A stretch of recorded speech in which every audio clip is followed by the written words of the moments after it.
Kamala Harris got no black agenda, and she for sure as hell ain't gonna do nothing for no foundational black Americans. Her so-called black male outreach is a nothing burger, if you ask me. It's filled with words like everyone and everybody, which in that case, when you see things like that, and it's you seeing that more time than you actually see in black men, that lets you know that black men actually be on the losing end of that stick. We actually be getting nothing.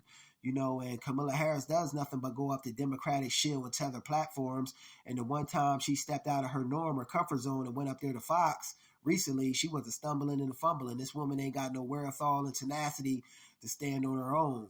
Every time she talks, she's put on the hot seat and asked a question. She wants to throw it back to Trump when she's in office now. If she wants to do this, that, and the third, why ain't she doing it? Why haven't she been doing it?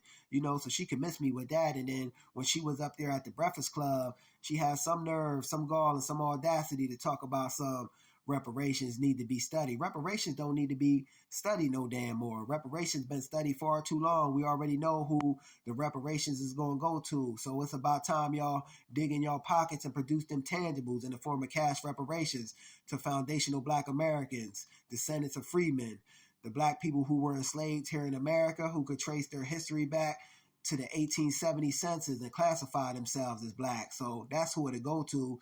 And if we know that, they know it. But the name of the game is just to play this benign neglect with us and prioritize all these damn illegal and undocumented immigrants over top of us. And, they want us to be that sacrificial lamb. They act like we indebted to this damn Democratic Party. And then they send Barack Obama's tether behind out there to poke his chest out and call himself speaking down to black men, saying that he ain't seeing the kind of turnout, that we ain't voting for her because she's a woman, which couldn't be farther from the truth. We ain't voting for her because it ain't in our best interest to. We tired of being undermined and our needs being suppressed as the foundational black American whole, as a collective. So the name of the game now is tangibles and resources. If nobody ain't talking that and really come through and delivering upon that, I'm in favor of, sitting this thing out, which I am going to be doing. I ain't voting.